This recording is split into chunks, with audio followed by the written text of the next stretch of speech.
announcement today. They have hired former UCLA and NFL coach Jim Mora.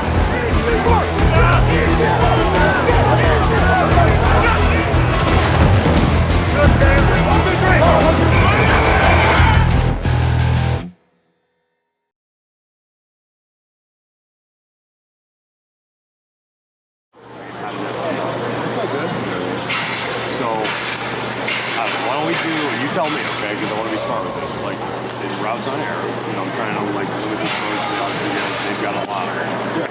You want to see where you're at? With Coach Charlton, it's been amazing. Not able to be on the field gives me time to look at the film and learn that way and learn other ways, and that's something I definitely needed big time to improve my game moving in the next years. Yeah, it's been going well. First few months were a struggle, like always, just trying to get through those aches and pains. But as a good thing about, you know, the injury process and rehab and everything, you know, you wake up and all of a sudden it's feeling better than it was a week ago or a day before. So you start getting a sense of like happiness and satisfaction when, you know, as the days go on and you start feeling better, you can do stuff that you couldn't do a month ago or a week ago. So I think I'm at a good spot right now. So last season we were playing Wyoming and went up for the ball. The receiver came down. When I tackled him, he came all his weight went straight down to my ankle. So ended up having like a tib fib. So I broke both sides of my ankle and I had some ligament tears in it too. Physically, I'm feeling a lot better. Rehab has been great. I've been able to come in here every day. The trainers have been able to help me push through, get through my days, and I definitely always keep my family with me. I think about them all the time, and then they've been there since day one, pushing me. They've invested so much time into me.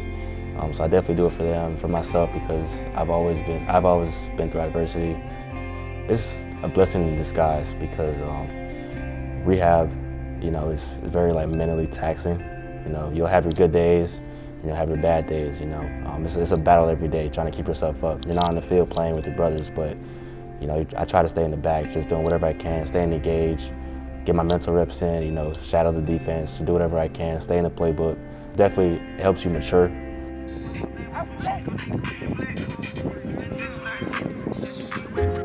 So without football, it was honestly like one of the hardest times I've ever experienced. I've never been without what I love for so long. So going through that long process, it's been tough. I had to keep God close to me, keep my family close to me, talk to them, rely on them as much as possible. I learned about myself through this process, definitely a lot.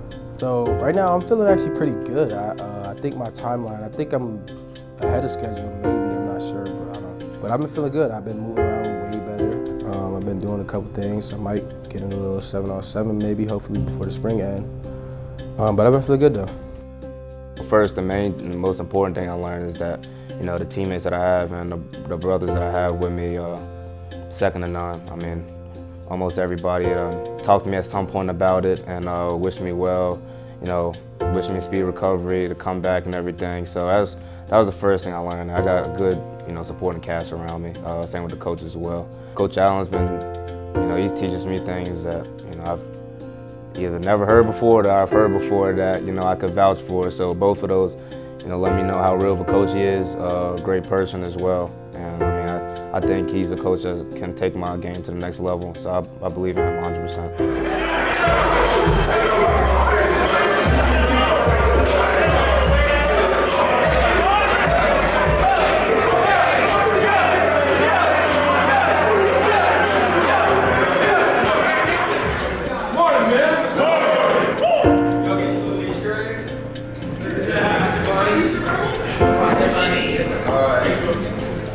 Going outside today. We're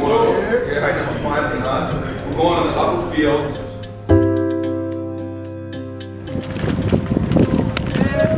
My man, cameraman right here. Yes, sir. Okay. Good weather, CT weather, man. CT born and raised. These are his finest. You know what I'm saying? We get to come out here. Good practice. You know what I'm saying? There ain't no better. Have a dream to be here. Look at this. Yes, Come around, sir. spring game over there. Don't miss that. Growing up a UConn fan was definitely something that I took into my own hands. I feel like it played a big part in my life.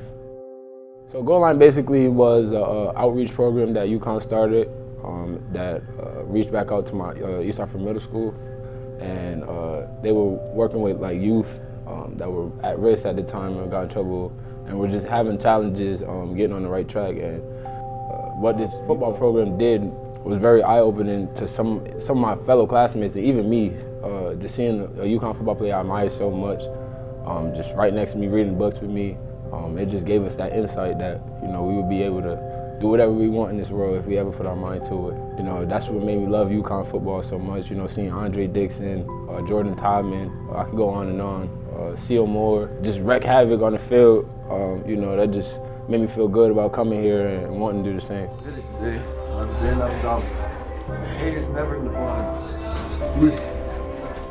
So my name's Valentin, and I grew up in Austria. I grew up all my childhood playing soccer. I always was like one of the bigger dudes, and then obviously that was like an issue in soccer. So one time a friend of mine, he dragged me along to a football practice when I was like 15, and I immediately fell in love with the sport. 2 weeks afterwards I played my first game as a receiver, and they told me if I were to put on a little bit of weight, then I might make a good D lineman. So I was really motivated for that, but turns out I put on a little weight, and I was an O-lineman. So it definitely took me a while to get adjusted. Coming to this school, I didn't like try to make friends at first because I was like, well, I don't know like how long this is gonna last. And now it feels like after opening up, like there are a lot of great people on the team that want to be your friends, and it feels like everybody wants to do great together, which is really encouraging, and that motivates too. It's definitely easy to feel comfortable here. 3-man rush. Brooms looks to his right now. He has to flushed out. Devon Jones has him, and Jones throws him to the ground for a sack at the 20. Basically just seeing how my mom sacrificed every day for us to provide for us. I just feel like it's up to me now, and the value she's instilled in me and even my whole family, to always give back. Every time I get the chance to give back or do anything that I feel like can help the next generation coming up, I feel like it's really important. And I feel like that's something that's my duty, and I owe it to my community, or any community, honestly, because I just feel like kids don't get out of their own way because they don't have the structure and the guidelines they need in order to succeed in a good way. I truly trust in hard work. Then I also believe in give it your everything, so at the end you never end up with any regrets. This also helped me make my decision to come to the United States, because I felt like if I wouldn't have took this big step, I would have regretted it later on. Like talking to my grandkids, it would have been like, yeah, I could have been that dude, but I want to tell my grandkids like I was that guy, and I played those people, and that's me winning those games. So yeah. Luckily, I'm able to play all my high school football years and my college years in my hometown. I don't think I could be the most luckiest college football player on the planet, honestly. Just the support system is unbelievable. Even when we've let our fans down tremendously, they still been with us every step of the way. I can't thank you guys enough for that, honestly. And my heart just feels warm, every time I strap up and I'm going out into my hometown, just to put on a show for my fans and people who support me. I just feel like it goes a long way.